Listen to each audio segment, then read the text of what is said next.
Hey guys, it's Nihon Reboot. So today we're going to be heading out to Nitori.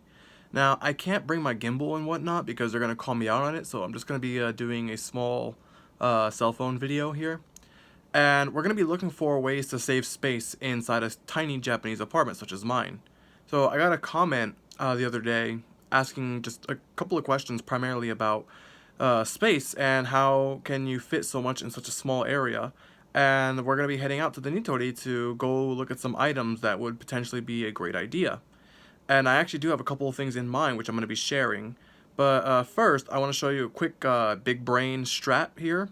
So if we take a look here, we're going to see my gloriously prepared futon and this nice little cable. Let's just move that out of the way here. So this is actually a double-sized futon. And what I did was I folded it in half to make it a single size. And I use that primarily because it saves some space here where I walk, because the door, the curtain to go outside the area is over here, and when I unfold it, it kind of blocks it a bit. So by folding it, I'm able to double the thickness of this, which is more comfortable. And if I ever have a guest coming over, we can unfold it and we can share the place. Anyways, with that said, let's head on out to the Nitori.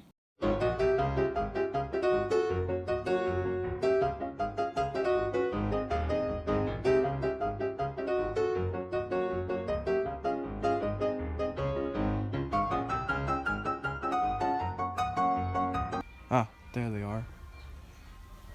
So one of the things I always liked about the Nitori place is that you can find bread here. They usually have like the larger bread, but I can't seem to find it today. They got these little dumpling looking things. Oh, that's not good. Ah, here's a bread right here. Yeah.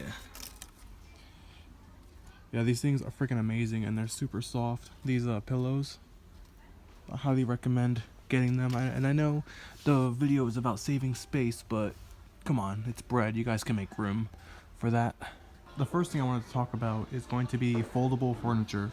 So if you have a very small apartment like mine, foldable furniture is a freaking lifesaver, because when you're not using it, you're able to put it away, which is very nice. So I'm actually looking at a set right now. So these are kind of like coffee tables, but they fold away. They can get pretty big and they're not too expensive, but I'm going to show you what I currently have my eyes on and what I'm probably going to be getting in the near future. And it's gone. It was freaking right here last time, but oh well. So it's this thing right here. So it's about $15 to $20, and basically it's a table where you can unfold it and it stands up and it can fit like a laptop on it, or you can have dinner on it. It's very nice. And then you can get the little round chairs like these.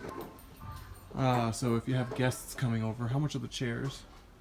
Okay, the chairs are also looking to be around $20. So for about $40-ish, you can have a table and chair set up here. So this here is actually a closet that you can buy, because a lot of small apartments, they don't have the closets. So what I ended up doing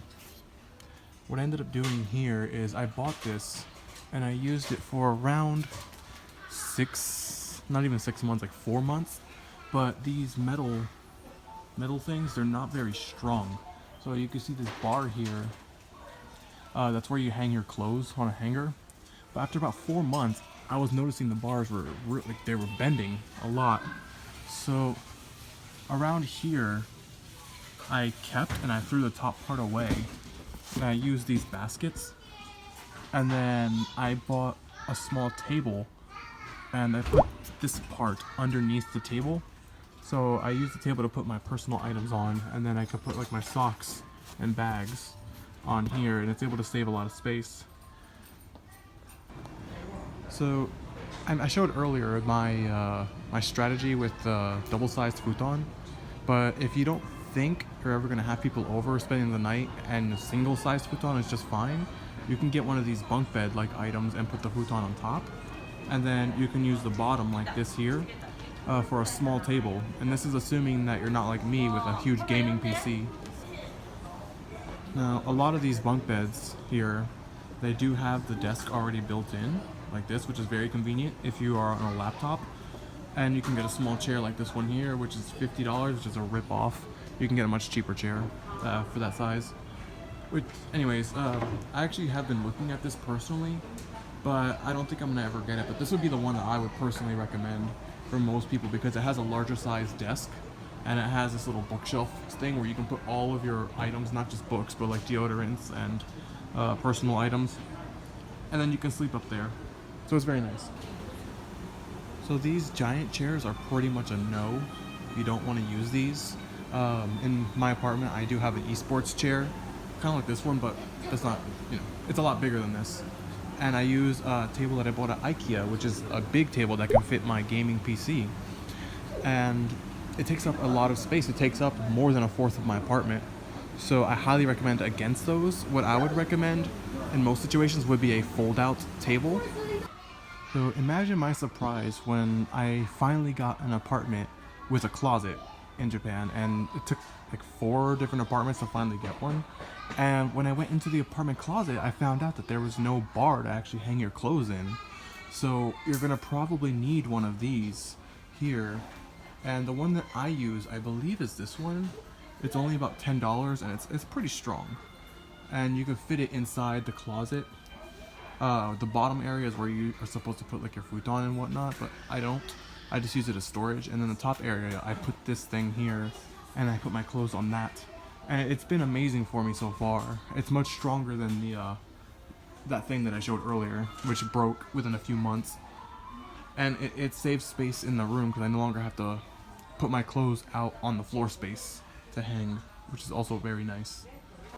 Okay, real talk here. Look at this cat's face on this pillow. It's like, oh my god. What have you done, Karen? It's freaking glorious. Wait, is this an American brand? Or a Western brand? Oh, stress-free cat food. I love it. Stress-free. That cat does not look stress-free at all. Just saying. Now, I know this isn't about saving space, but during winter time, Japanese houses, apartments, they get really freaking cold. Really cold. So what I like to do is I like to use this here. It's a hot sheet or a hot carpet. You put it under something. This is actually the one that I have right here. So I put this on top of my futon, and then I turn it on, and for 8 hours it just keeps you nice and warm. You lay on it.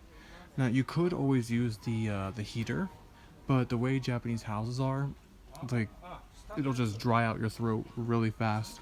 It becomes very miserable. You wake up feeling super dehydrated, so I'd rather use these things, and I highly recommend it going for that as well. Another thing to consider is that your kitchen is really, really small, and you have very little space to actually store your anything.